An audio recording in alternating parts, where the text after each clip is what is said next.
Assalamualaikum warahmatullahi wabarakatuh.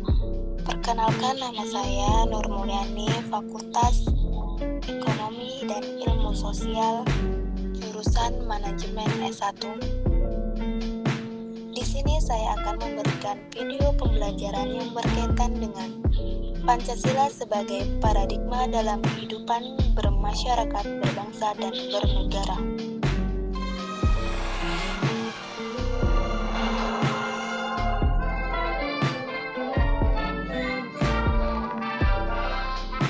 Apa itu paradigma pembangunan? Berarti nilai-nilai dasar Pancasila sebagai dasar kerangka acuan dan kala ukur segenap aspek pembangunan nasional yang dijalankan di Indonesia. Pancasila mengandung hal-hal yang penting dalam pengembangan iptek. Untuk menunjukkan sistem etika dalam pengembangan iptek, tidak dapat dipungkiri, iptek sering disalahgunakan sebagai sarana negatif karena arus globalisasi. Tapi karena adanya nilai-nilai Pancasila dalam iptek, kita seharusnya bersyukur dengan teknologi yang bisa memakmurkan masyarakat, mencerdaskan anak bangsa, dan mengembangkan pembangunan negara Indonesia. Pancasila sebagai paradigma pembangunan sosial budaya mengandung pengertian bahwa Pancasila adalah etos budaya dalam satuan masyarakat, majemuk, semboyan Bhinneka Tunggal Ika, dan pelaksanaan Undang-Undang 1945 yang menyangkut pembangunan kebudayaan bangsa hendaknya menjadi prioritas karena kebudayaan nasional diperlukan sebagai landasan media sosial yang memperkuat persatuan.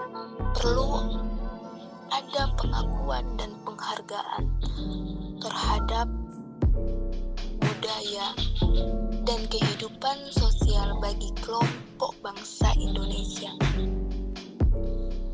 sehingga mereka merasakan dihargai dan diterima sebagai warga Indonesia. Dengan demikian, pembangunan sosial budaya tidak menciptakan kecemburuan, kesenjangan, dan tidak keadilan sosial.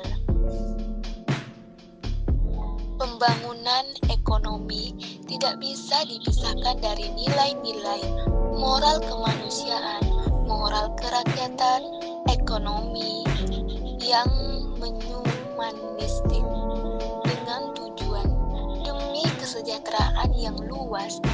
Dengan demikian, Pancasila sebagai paradigma pembangunan dalam bidang ekonomi diartikan sebagai pengembangan ekonomi, bukan hanya mengajar pertumbuhan saja, tetapi demi kemanusiaan, demi kesejahteraan.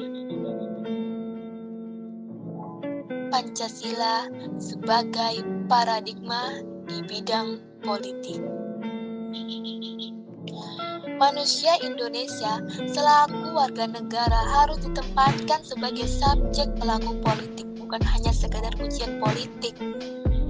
Pancasila bertolak dari kodrat manusia.